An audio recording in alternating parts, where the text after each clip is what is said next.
video is not going to be a big laundry list of things to look out for when you're actually at a house looking out for it. Structural cracks, doors that don't close the right way, sagging seal. It's not going to be that. We'll take a look at those things obviously when we're in the house. Much of this video is going to be about things that you can do before you even get to the house, how to pick out red flags so you can eliminate houses, or really know if you want to go see it that you're going to take a closer look at these items. At the end of the video, I'm also going to give the 2 biggest green flags that you can see when you're out looking at properties. And if you need help buying or selling real estate, my contact information is below and a link to my Google reviews. But the first red flag to look out for when you're buying a house in Winston-Salem is cosmetic only repairs. And you see this sometimes with owner occupants that are getting their house ready to put on the market, but you most often see this in investor houses, flips. Some people, in that industry, they call it paint and carpet repairs. I call it, lipstick on a pig type repairs, because it's just really made to make the outside look nice when really there are a lot of problems underneath. Some clues when you're looking at on this is just if, light fixtures and stuff are done and all that stuff looks nice and the flooring is new, but then you see like from the outside it still has really old shutters or beat up gutters. Or if you're in the basement or garage or something where you see the plumbing, it's got the really old cast iron pipes or the really old electrical still in there. See, a lot of investors got used to when the market was really busy that they could just slap paint and carpet on a house and maybe change a couple light fixtures and people would be ready to buy it. I've seen this countless of times. You have to take a closer look. So if you're scrolling through Zillow, Realtor, whatever, and you're seeing these houses that look really great on the inside, take a little closer look, not only at the pictures. So is it just the light fixtures and countertops that are changed? Look at, can you see the hardware? Has that been changed? Or is the outside nicely done? Like I mentioned,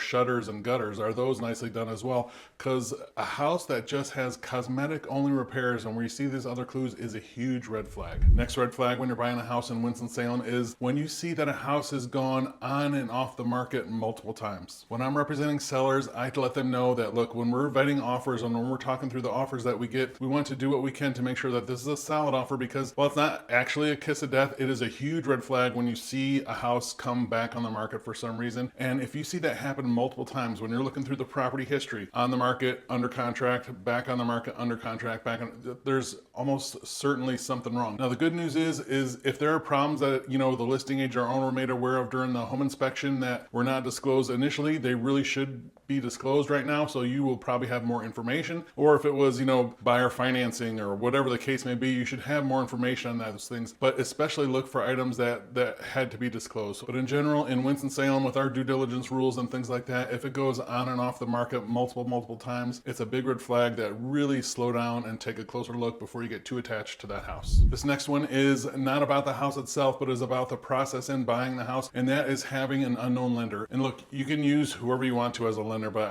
I could tell you stories and stories on a lender that was not properly vetted, just threw out a pre-approval and we had a disaster, almost had a disaster. But one in particular that comes to mind, I'm mentoring a newer agent and she's working with a client that got a pre-approval from an unknown lender. We asked, hey, did you want to go talk to one of our lenders? The buyer said no. I actually called the lender and said, hey, is this buyer good to go? What have you done? And they didn't take all the steps, so that was a little bit of a red flag to me. I let the client know that this is usually what we look for. We want a little bit further in underwriting or to understand the rules, because in North Carolina, as you have to put up this non-refundable due diligence fee, and then sometimes there's an earnest money fee as well. Well, to make a long, painful story short, the lender gave a pre-approval and really they shouldn't have. We tried to get in a cosigner. We couldn't make that happen. That buyer lost over $10,000 between due diligence fee and earnest money because they could not complete the transaction. Even after the lender made, oh, we promise if this happens, we'll get it done. We'll promise if that happens, we'll get it done. And it just did not come to pass. And I really feel terrible for that client. That's a large sum of money just to have to walk away from because a lender gave you poor information in the first place. If you're talking to a lender, of course I have lenders that I work with, but like I said, you're welcome to use any that you like, but do a little bit more research on them and just don't, willy-nilly, whatever comes up first on Google and oh yeah. Most of them don't even understand the rules about North Carolina real estate because we're one of only a few due diligence states. I've had them tell me, oh yeah, just if the appraisal doesn't work out, get your deposit back. Well, it's not how it works here. So if you're talking to a lender and you can't get really detailed steps on how the pre-approval process works and things like that, that should be a huge, huge red flag for you. All right, next red flag when you're buying real estate in Winston-Salem is when there are structural issues that are disclosed. And I know on the surface that sounds like a good thing, and it is good that they're being disclosed, but when they're being disclosed, it's because it's something pretty large. So if you've been looking around in Winston-Salem, you know the topography here is very hilly. It can get a lot of moisture, and that can cause, seepage or foundation issues on some of these homes. And if you know what, if there are some seepage is kind of common in some houses out here, if we manage the water correctly, it's generally a really simple problem. But if those problems are allowed to fester over years, they can cause some really big structural problems in the home. So when you see a house and it says, see further information about structural engineer report, or they're disclosing,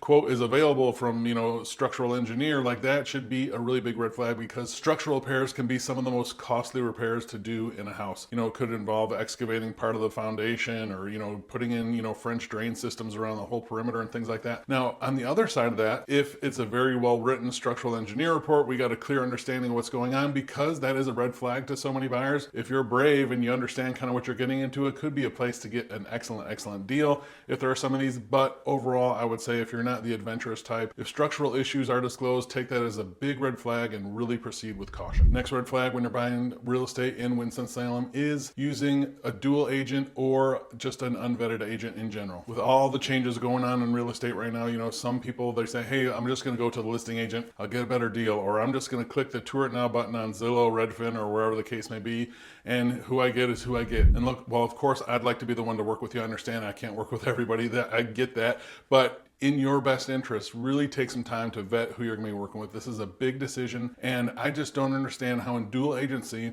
an agent will say, I can represent the seller to the best of my ability and get you the most money for your house, and represent the buyer to the best of my ability and get you the best deal on the house. Like, how does that match up? That's why I, as an agent, will only take dual agency in really, really specific circumstances. Now, there are license laws that come into place where there gives the agent really clear direction on how they're supposed to treat these clients in these type of situations, of course.